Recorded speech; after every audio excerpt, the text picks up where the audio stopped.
전 세계 시장을 쓸어담던 한국에게 소소한 악재가 터졌습니다. 늦던 빠르던 생길 일이었겠지만 그래도 마냥 담담할 수만은 없었는데요. 훈련기 및 경전투기 틈새 시장이 생각보다 규모가 크고 가성비 좋은 훈련기를 잘만 만들면 얼마든지 이 시장에 진입할 수 있다는 것이 다 알려진 것입니다. FA50으로 타이밍 좋게 이 시장을 선점한 한국은 그동안 상당한 수량의 FA50을 판매하면서 큰 이득을 봐왔는데요. 한국의 잔치판을 지켜보던 다른 나라들이 어느새 하나둘씩 새로운 훈련기를 개발해서 슬슬 시장에 진입할 기회를 보고 있습니다. 이 경쟁자들이 어떤 성능으로 나오느냐에 따라서 FA50의 지위가 흔들릴지도 모르는 상황. 이들의 신형 훈련기는 너나 할 것 없이 FA50을 저격하겠다고 대놓고 밝히고 있는지라 더더욱 걱정이 앞서는데요. 이 상황에서 한국이 보여준 태도는 전혀 뜻밖의 것이었습니다. 자세한 내막을 함께 알아보겠습니다.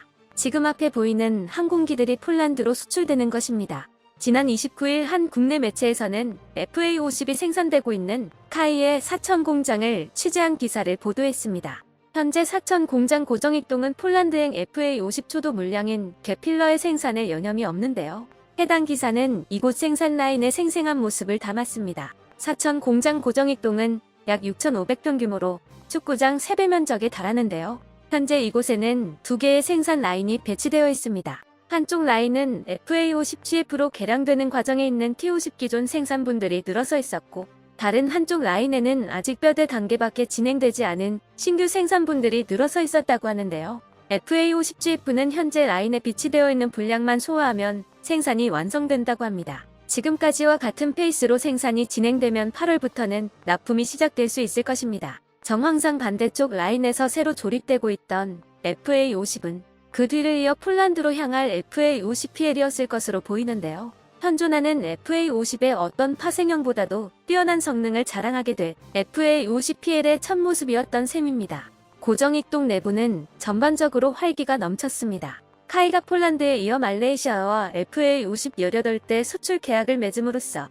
생산 물량이 크게 늘어났고 KF-21 시험 비행도 순조롭게 이루어지는 것이 긍정적 영향을 미치는 듯 했는데요. 생산 라인에서는 엔지니어들이 FA50GF 10여 대를 조립, 점검하는 작업이 상당한 수준으로 자동화되어 진행되고 있었습니다. 작업을 마친 동체는 카이가 자체 설계한 동체자 동결합 체계 FASS로 옮겨집니다. 포지셔너에 의해 들어올려진 동체들을 무인 운반 장비가 순차적으로 자동 정렬하고 하나의 기체로 결합합니다. 정확한 위치는 레이저 포인터로 좌표를 설정해서 확보하죠. 카이 관계자는 계절에 따른 소재 변화로 인한 오차 발생 위험을 방지하는 효과가 있고 생산 소요 시간도 줄어든다고 이 방식의 장점을 설명했습니다. 전방과 중앙, 후방 동체가 합쳐진 기체는 3개의 에어크래프트 리프트에 놓이게 됩니다. 그리고 엔지니어들이 리프트 사이로 들어가서 동체 하부 작업을 진행하죠. 공장에서는 점검 작업이 한창인 기체 중앙부의 내부 모습도 볼 수 있었습니다. 배선은 기체 벽면에 붙어 있었고 각 벽면의 중간에 있는 빈 공간에는 조종사 호흡을 돕는 산소 발생기 등 다양한 장비가 설치됩니다. 지상 정비사가 기체 상태를 확인하는 정비 패널도 있습니다. 엔진 등 주요 장비의 상태를 나타내는 데이터를 다운로드할 수 있고 정비사의 목소리를 조종사에게 전달하는 기능도 있죠. 이를 통해 기체 정비를 한층 효율적으로 진행할 수 있다고 합니다. FA50GF 생산 라인 옆에는 태국 수출용 FA50 2대와 KF-21CJ 2호기와 6호기가 자리 잡고 있었습니다. 시험 비행에 여러 번 동원됐었던 KF-21CJ 2호기는 엔진 뒤쪽에 장착되는 제동 낙하산 장착 개조 작업을 위해 공장에 들어왔다고 하는데요. 한편 CJ6호기는 한 달 안에 조립 작업을 마칠 예정이라고 카이 측은 설명했습니다. 그런데 여기서 뜻밖의 사실을 알 수 있었는데요. 카이 관계자가 공장 한쪽에 있는 적재 공간을 가리키며 내후년쯤에는 FA50 생산 라인 2개가 더 설치될 예정이라고 설명한 것입니다. 늘어난 주문량을 소화하기 위해 생산 규모를 확대하겠다는 뜻인데요. 카이가 중장기적 관점에서 FA50의 미래에 확신을 갖고 있다는 의미인 것입니다. 이는 벌써 수많은 경쟁자들의 도전을 받고 있는 FA50이 이들을 상대하면서도 앞으로 충분한 실적을 유지할 수 있다는 자신감으로 비치는데요. 최근에는 트레키의 훈련기 휴르젯이 뜻밖에도 초도 비행에 성공하는 한편 바로 그 며칠 전에는 체코에서 L-39 알바트로스가 L-39NG로 현대화 개수를 마치고 처음 하늘을 갈랐습니다. 휴르젯은 튀르키예가 자존심을 걸고 진행 중인 TFX 프로젝트와 동시에 진행되고 있던 고등훈련기 프로젝트입니다. 뭔가 어설픈 상태로 끌려나와 지상 실험을 하던 것이 몇 달 전인데 그 이후로 아무런 소식도 들려오지 않다가 갑자기 하늘을 날아서 많은 주목을 끌었습니다. 여전히 트르키아의 전투기 개발 능력은 의심을 받고 있지만 휴르젯의 초도 비행이 성공한 것은 사실이라서 조금은 다시 봤다는 반응도 나오고 있는데요. 동시 진행되던 TFX도 어쩌면 비행에 성공할지도 모른다는 기대가 생겼을 뿐더러 휴르젯 자체도 순조롭게 완성된다면 노다지와도 같은 경전투기 시장에 발을 디딜 수 있을 것이라 여겨지고 있습니다. 체코의 L-39NG 역시 이를 노리고 만들어진 기종입니다. L-39NG의 원형은 L-39로 체코의 아에로보도오디사가 만든 베스트셀러 훈련기인데요. 터보팬 엔진을 탑재한 최초의 훈련기로 신뢰성이 높고 정비가 단순하며 값까지 싸서 70년대부터 80년대까지 무려 전 세계 43개국에 수출된 빛나는 전적이 있습니다. 훈련기 태생임에도 상당한 공격 능력을 갖추고 있어 경공격기로 개량이 가능한 점, 동유럽에서 특히 인기가 많았던 점 등을 보면 지금의 FA-50을 보는 듯하죠. 체코는 FA-50의 실적을 보고 과거의 영광을 되살리기로 한 모양인데요. L-39NG가 그러한 시도의 일환입니다.